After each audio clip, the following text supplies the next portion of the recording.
Over the past few years in the NBA, we've repeatedly seen what I like to call the talent paradox.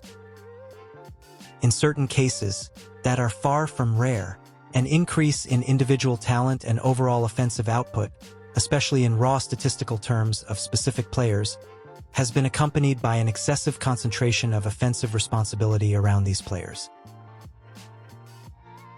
This centralization of responsibility and decision-making can, in turn, lead to a decline in overall team performance. I want to be very clear from the start. This video is not meant to diminish these players in any way. What follows is a statistical analysis, combined with an examination of the factors behind the numbers and some personal interpretation.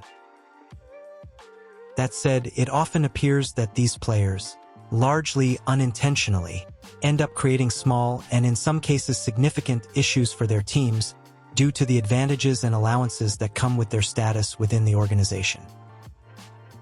This is neither a rare nor an isolated phenomenon. On the contrary, it has a long history in the league and has been studied for years by analysts and people working within the NBA.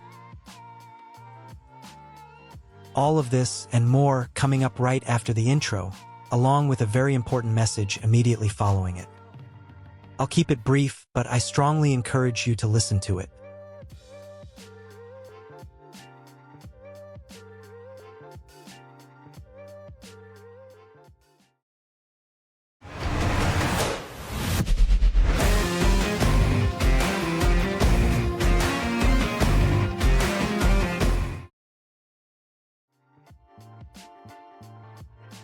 So, one quick thing before getting back to the main topic.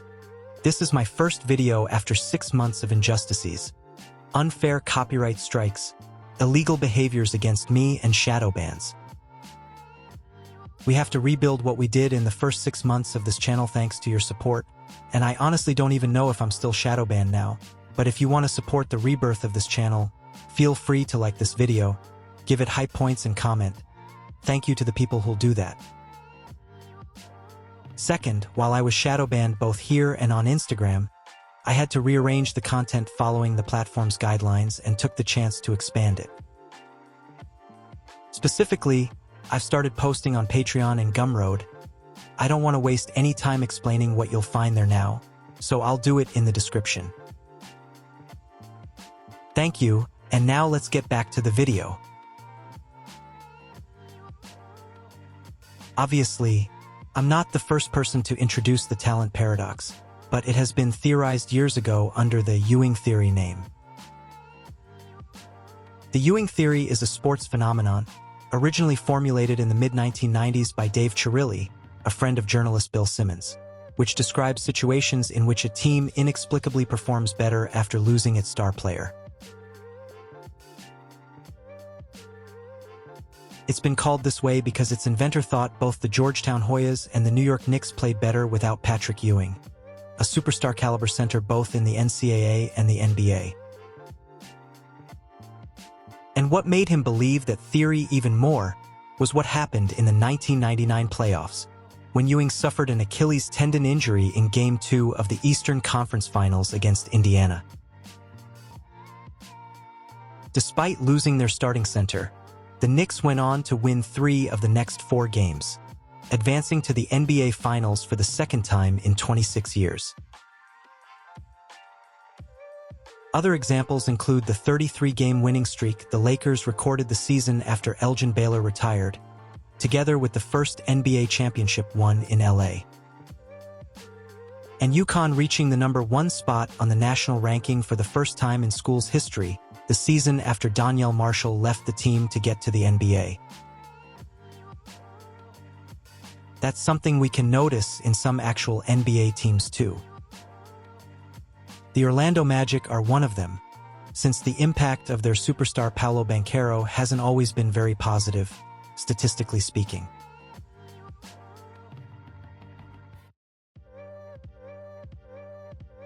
There are several indicators that point to how the former first pick is not currently providing the right kind of impact for his team. In fact, the Florida franchise holds a 15-15 record in games where Banchero is on the floor, compared to a 7-3 record when he is out. None of the Magic's top 9 lineups by net rating include their superstar, and this is not a coincidence. On the contrary, it is supported by 2 additional key indicators that are central to evaluating the statistical phenomenon in question. The first is Banchero's extremely high usage percentage, not only in the current season, but also in previous ones, which reflects both his tendency to centralize the offense around himself and the substantial difference in the team's style of play depending on whether he is available or not. The second is the on-off net rating, a metric that measures the difference in a team's net rating when a given player is on the court versus when he is off it. This is not a statistic influenced by team record or overall roster quality. A player on the Wizards can post a strongly positive on-off net rating, just as a player on OKC can post a strongly negative one, unlike traditional net rating. As shown in the graphic, Orlando has historically been statistically better without Banchero on the floor, and by a significant margin. This is something that should raise a serious red flag for the Magic, especially if we look at Bane's numbers with and without Banchero. The former Grizzlies player, in fact, is the one who takes the biggest step forward compared to the rest of his teammates in games where Banchero is unavailable. Or, viewed from the opposite angle, the one who statistically suffers the most from the big man's presence on the floor. This is evident in the scoring numbers. When he shares the court with Banchero, he averages 17.9 points per game, compared to 23.1 when the big man is absent. The same pattern appears in shooting efficiency, with a field goal percentage of 44.7% alongside Banchero versus 46.5% without him, and from three-point range, where he shoots 32.9% with Paolo compared to 36.4% when playing without him. But the picture becomes even clearer when looking at net rating splits. When Banchero and Bane are on the floor together, their lineups post an almost neutral net rating of plus 0.3. However, the data points in opposite directions when they log minutes without one another. The Italian-American registers a minus 8.7 differential without his teammate, while the former Memphis player posts a plus 5.3 net rating when playing without his. These are just statistics, but statistics that outline a clear result, and one that is worth taking seriously.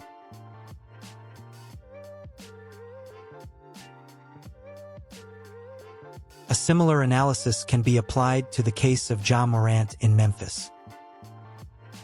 When comparing records, we can see that the Grizzlies have won only 6 of the 18 games played with their star on the floor, while posting an 11-10 record when the Murray State product is out. Once again, the superstar in question does not appear in any of the team's top 9 lineups by net rating. And once again, the 2 metrics discussed earlier help us better understand the difference between having Morant available and playing without him. Morant's usage rate, much like Banchero's, is extremely high and clearly points to a tendency to centralize the offense around himself. Then, his on-off net rating is heavily negative. In this case, however, it is driven by a sharp decline in team efficiency on both ends of the floor. This probably represents an issue of mindset and an incomplete internalization of Coach Izolo's offensive principles, which is why I don't see the possibility of a trade, sending him away from Memphis, as particularly far-fetched.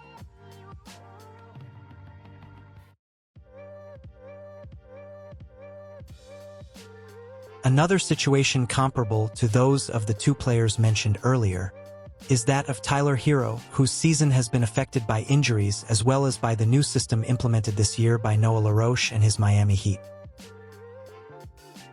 Spoelstra's team holds a 3-6 record in games where the Kentucky product is on the floor, compared to a 17-13 record when he does not play.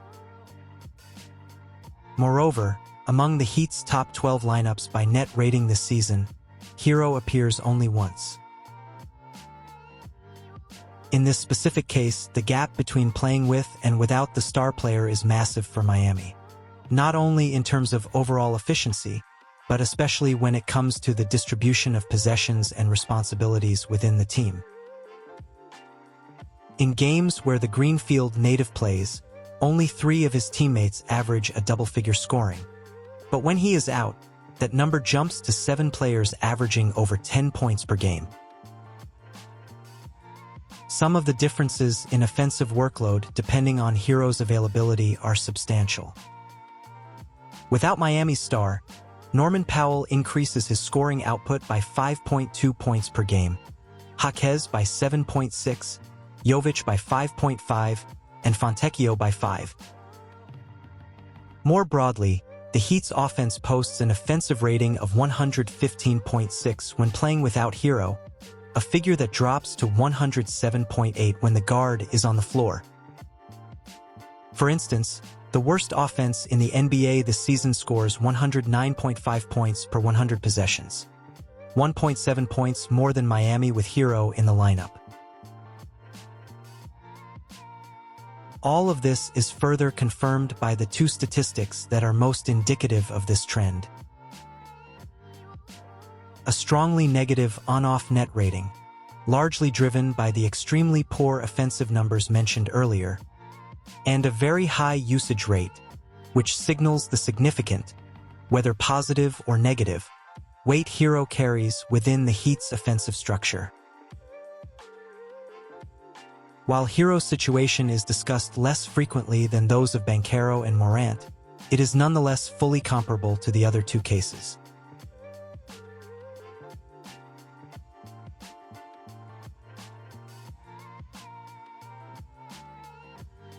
Just a couple of quick things before the outro. In the last 6 months, I had to delete some of my recent videos to avoid another copyright strike that would have erased the channel from YouTube. They've been re-uploaded and are now available for everyone. Then, I remind you to check the video description to learn more about my new projects, and maybe support my work in this tough period for this channel if you want to. Thank you for watching. We're back!